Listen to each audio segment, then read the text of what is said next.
बिस्मिल्लाहिर्रहमानिर्रहीम।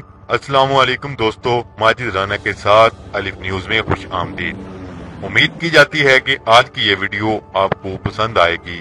आज हम पाकिस्तान की सरहदों की निगरानी करने वाले रेडार जिसका नाम PMDR है, इसके बारे में बात करेंगे। PMDR को अगर पाकिस्तान रेडार सिस्टम की जान या फिर रीढ़ की हड्डी कहा जाए तो ये गलत ना होगा। PMDR रेडार को 1980 में रेडार मॉडर्नाइजेशन प्रोग्राम के तहत खरीदा गया। इसके दो मॉडल हैं, MPDR 45 और दूसरा MPDR 60। 45 और 60 रेंज को शो करते हैं। ये मोबाइल भी हो सकता है और फिक्स ट्रांसपोर्ट भी। पाकिस्तान के पास 100 से ज्यादा रेडार हैं जिन्हें मोबाइल और फिक्स करके पाकिस्तान ने पूरे मुल्क में फैला रखा है। पाकिस्तान ने पहले बैच में 45 रेडार मोबाइल खरीदे थे जर्मनी की कंपनी सिमन से, और इनको 6 कंट्रोल सिस्टम में फैलाया गया था। इस निस्बत से इसे पाकिस्तान एयरफोर्स 6 MPDR विंग भी कहा जाता है। पाकिस्तान ने इस बेशकीमत असासे को मुल्क में अपग्रेड और इसके पार्ट बनाने शुरू कर दिए। ओवरहाल होकर ये रेडार 15 साल मजीद काम कर सकते हैं। इनको आसानी से मोबाइल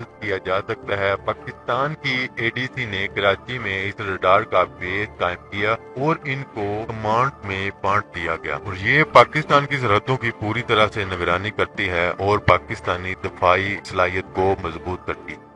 अगर आपको ये वीडियो पसंद आए तो हमारा चैनल सब्सक्राइब करें, लाइक करें, कमेंट करें। शुक्रिया। पाकिस्तान जिंदाबाद।